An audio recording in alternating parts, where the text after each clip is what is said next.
بإذن الله الكريم دعاء محيطي انت انا شيء دعاء وحان إلهي سبحانه وتعالى درتيس كاغا عدسانينا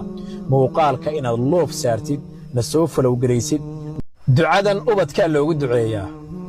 دعاء أبدك حرس حد لوغا دغا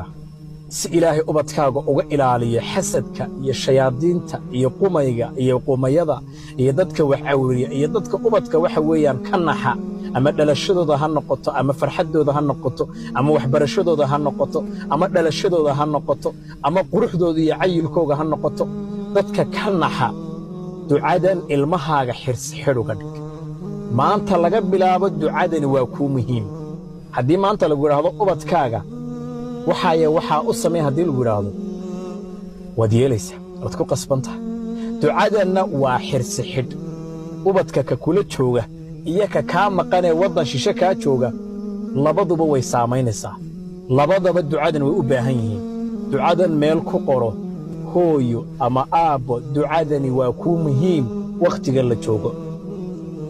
wakhtigan la joogo waa wakhti adag waa zaban adag dadka ugu dhow ayaa dhibaateeya ama xasda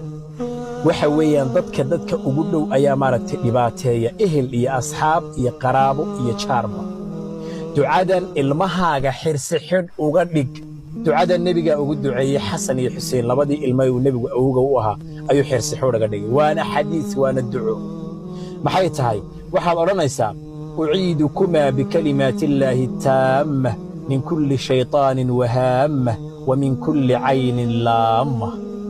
انت هذا إلهي سبحانه وتعالى وحن أبري قف كستو كومنتيغا ugu soo qora dadka af Soomaaliya ama af Carabi inuu barakeeyo